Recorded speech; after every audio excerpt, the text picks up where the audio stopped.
Welcome to the fourth and last Enterprise Lightning Talk on High Density Memory Store. I'm Andrea Exton-Camper. Thanks so much for joining. David Brimley, Senior Solutions Architect for Hazelcast, will be presenting to us. David is a 25-year veteran of the IT industry and has spent a considerable amount of time in London working in the investment banking sector. After the 15-minute talk, David can answer a couple of questions. Please use the question box on the control panel to send us the question. And without further ado, I'll turn it over to David.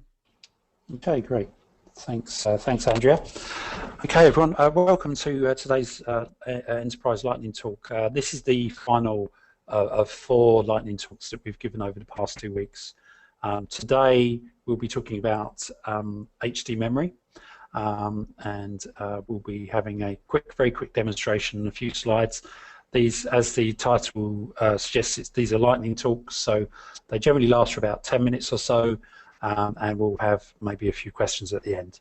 So we'll just quickly go through the slides. As Andrew said, my name is David Brimley.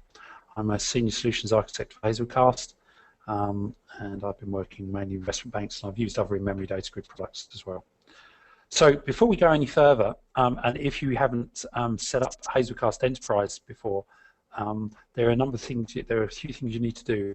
The most important thing, of course, is to download the software and get a trial. So you go to hazelcast.com, Hazelcast Enterprise Trial, and if you go there, and I've got a screen up here already, you go to hazelcast.com, you click on Download, and then you click on the Download Hazelcast Enterprise. Hazelcast Enterprise, so you go to hazelcast.com and you click on the download link and you choose the version, and you get an email back with a key, an enterprise key, and also the link to the software that you can download, and that comes in the form of a zip. So let's carry on and talk about HD memory. So why HD memory? Well, HD memory, first of all, stands for high density memory. And the reasons behind it are, as we know, Hazelcast is very, very easy to horizontally scale. You just add more and more JVMs into your cluster, and everything rebalances for you automatically, and the extra memory from the extra JVMs you add into the cluster contributes to the whole storage available, and also as you add more JVMs, then you get more compute power. So that's a very good way of working, and that works for the majority of use cases. Now there may be situations, and we get these increasingly now, where you want a cluster with terabytes of data, or you might have a machine that has hundreds of gigabytes of memory. Now, traditionally, with traditional JVMs and using on-heap memory, the way you would have to access all of those maybe hundreds of gigabytes or terabytes of data would be to run as many JVMs as you could on that machine. Now that puts a lot of pressure on your cores, and also the JVM heap sizes, you could only really realistically make those up to certain sizes. Now it's very very variable, the heap sizes, but generally on high throughput systems where you're generating a lot of garbage, in my experience at least, if you have JVMs that are much bigger than 10 gigabytes, maybe up to 15 gigabytes, you'll find that you get very long garbage collection pauses, full GC pauses. So that then meant that if you wanted to access a large amount of memory on a box, you had to then create lots of JVMs of 10 gigabytes, and that in itself introduces potential problems. So then the question with HD memory is, what if you could scale horizontally, which is, as I've mentioned, the ability to just add more JVMs, and vertically scale. So by vertically scale, we mean have your JVM being able to reference lots of memory. So if you could do that, you can have fewer JVMs to access the memory on one of these very, very big machines that have hundreds of gigabytes of data. And this is exactly what Hazelcast Enterprise memory gives us. So that when you do that, what we actually do is from a very small JVM heap size, we have software in HD memory that allows the maps, or in this case, this is JCache, so this is an iCache, enables an iCache to grow into native memory rather than into heap memory. So because we're growing into native memory, so the memory on the operating system, it means that you're not going to have long garbage collection pauses because your JVM heap size is very small. And what I'll show you today is a small project, a small set of sample code that runs HD memory, and we store some records in it. And you'll see that the native memory increasing and the heap memory stays quite low. So let's go into that demo and quickly show you this now. If you want, what I should say before we go further is, on the Hazelcast documentation, we have information on the high density memory, and it gives you some more information about how you allocate. And I'll take you through the XML that I've used to allocate my demonstration. But if you go to the documentation, you'll see some explanations on various allocations you can make in terms of the size and the block sizes and things like that. But in general, I'm just using the defaults that come with this. So I'll be using the pooled memory manager. Okay. So let's look at the demonstration, and all of the code is available on my GitHub. So if you go to Brimley on GitHub, you'll see that there's an HD memory examples, and this is what I'll be running for you now. To run this, though, you will need a Hazelcast trial license. So and there's the URL where you can obtain that, and this is alluding to what I was talking about earlier on in the talk. So let's look at the code. We have two modules.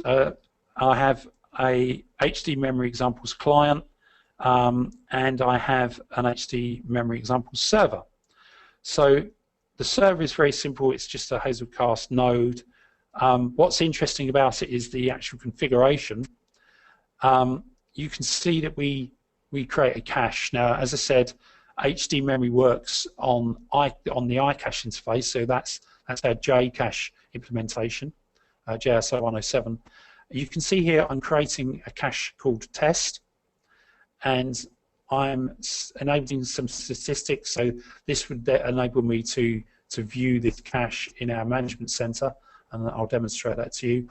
And I'm saying that the in-memory format is native, so that is where I'm actually using native memory rather than heap memory. Now, if I was to leave that and delete that line and not have an in-memory format line, that cache would use JVM heap memory.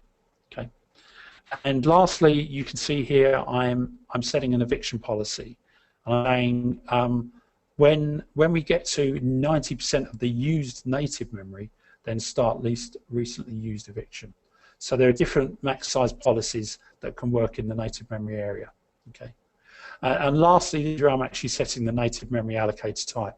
You recall that there was two options. So I'm setting it to pooled, and I'm saying that the amount of native memory that I want to reference is 3 GB. Okay. So what I'll do is I'll run two of these servers up, and then I'll run the enterprise. I'll run this client here. Now all this does is it uses JCache. So if we look at the imports, you can see there's the JavaX cache manager. And what we do is we get the cache manager, so it's a Hazelcast cache manager. And in the main, all we do is we just start saving records. So we do a combination of gets and puts and removes, and that just goes around. We print out some information on that as this goes around. And this continues on and on and on, so that you can see the memory increasing. So let's run the enterprise cache server. So we'll run two of these. Now I'm passing in my Hazelcast license on the command line with a -D switch.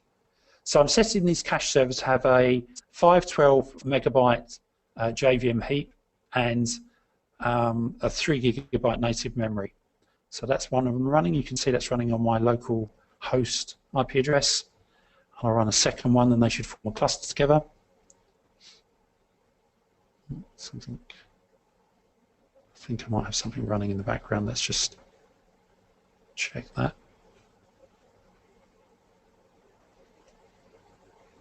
Try again.